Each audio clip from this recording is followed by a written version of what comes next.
Joselito Ramos, eu resido em sítio Jatobá, que é o município de Carnaíba, nos Parques Afogados. Eu tive a minha filha foi vítima da violência. Ela foi assassinada.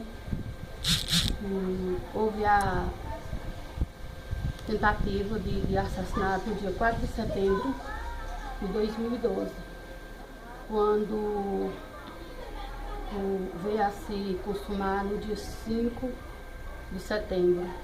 Ela chegou a falecer no Hospital da Restauração de Recife. Infelizmente, todos os esforços foram inúteis para tentar salvar a vida dela. O fato se deu pelo ex-namorado, um namoro que durou pouco tempo. Quando ela começou a descobrir quem ele realmente era, ela terminou o relacionamento. E ele, não aceitando o fim, atentou contra a vida dela. Ele era um homem de frio, né? Ele não demonstrava para ninguém que era capaz de fazer o que fez. Porém, era muito ciumento, um ciúme compulsivo. Era o tipo de homem dominador, que não importava a vontade e os objetivos da pessoa que estivesse ao lado dele, sim o que fosse bom para ele. Minha filha não foi educada para isso. Minha filha tem apenas 19 anos. Ela foi educada para ser uma pessoa livre, dona das suas próprias decisões. E não aceitando essa posse que ele queria ter dela, ela pagou com a própria vida. Mas a família assim não sabia que ela sofria ameaças. Creio que ela quis proteger a família, sendo que ela mesma fosse vítima desde que não pusesse a família em risco.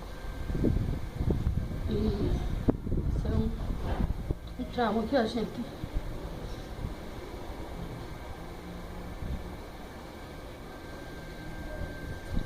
vai levar para o resto da vida. Um sonho que foi interrompido, né? Uma jovem que estava ao auge dos seus 19 anos e que era uma menina lutadora, trabalhadora, amada por todos, principalmente pelas crianças.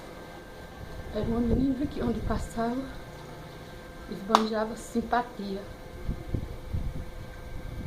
Era impossível ver Maria Ângela e não se apaixonar por ela.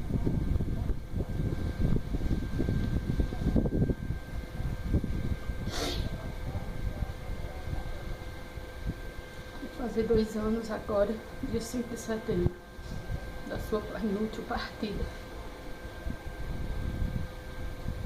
E que esses 2 anos são contabilizados pelo tempo, porque pelo sentimento é como se estivesse acontecendo a cada dia. Como foi a morte dela? A morte dela se deu pelo término do relacionamento. Mas como foi que ela foi morta?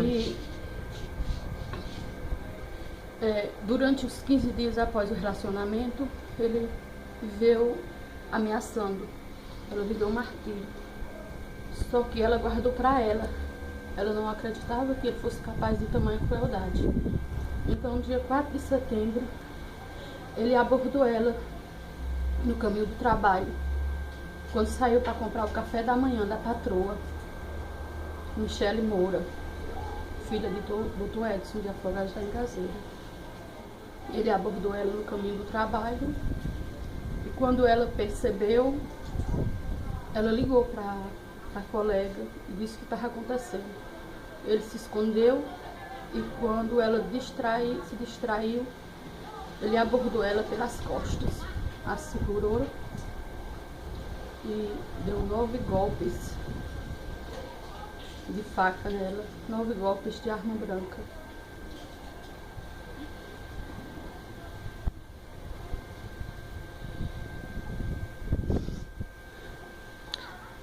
A gente pôde acompanhar momentos de terror depois pela gravação do celular dela. O celular se mantinha ligado e ele em discussão. Ele insistia para ela voltar para ele, mas ela dizia que não, que acabou, que já não aguentava mais tanta desconfiança, porque ela não merecia. Era uma pessoa honesta e que merecia que alguém confiasse nela. Então, se não havia confiança, não tinha como continuar o relacionamento. Ele foi preso? Foi preso em flagrante. O pessoal se reuniu e ele não foi lixado porque imediatamente a polícia chegou. Além da falta que a senhora sente da sua filha, o que mais lhe machuca? O que mais me machuca é que no domingo, sábado e domingo, dia 2, que se antecedeu o acontecido, ela veio em casa, ela estava muito triste, porém eu sabia do fim do relacionamento. Ela me disse no dia que terminou, estava triste, mas estava alegre ao mesmo tempo. Eu fiquei contente porque eu aconselhava ela a terminar, porque se não havia confiança não tinha como dar certo. E eu sempre via para ela ver como exemplo a minha relação e a do pai dela, que é uma relação muito boa, de confiança plena, né? De que tá bom para um, tá bom para o outro. Então eu queria que ela, quando procurasse uma pessoa, se espelhasse na gente, buscasse nessa pessoa essa confiança, esse companheirismo, uma cumplicidade. Então eu fiquei feliz com o fim do relacionamento dela. E de certa forma também ela estava feliz por ter conseguido decidir a dar o fim desse relacionamento. Mas assim, o que mais me machuca entre tudo isso é que, não sei, às vezes eu sinto como se eu tivesse culpa. Porque quando ela veio em casa, eu vi a tristeza dela, perguntei, mas ela não teve coragem de me dizer. Embora tenha vindo determinada para isso, depois eu soube, porque as colegas dela me contaram, mas ela não teve coragem. E eu penso que se eu tivesse insistido mais, quem sabe ela tivesse me falado. Eu poderia até ficar sem saber o que fazer na hora, mas uma coisa é certa. Eu ia defender ela.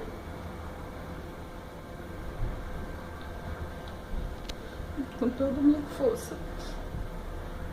Porque eu não tenho medo de enfrentar os problemas. Eu só sinto ter sido inútil.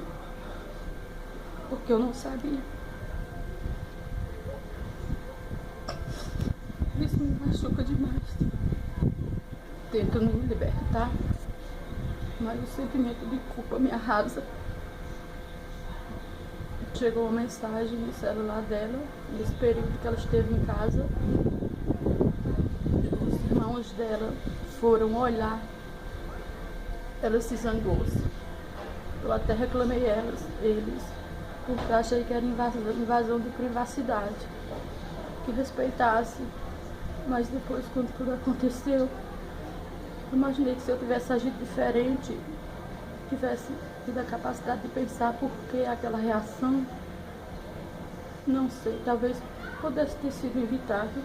Mas são só perguntas vazias, porque a irmã dela também trabalhava lá em Afogados, que com certeza devia ameaçar todos. Mas eu tenho certeza que ela quis proteger a família. Não pensou nenhuma vez nela, mas sim na família.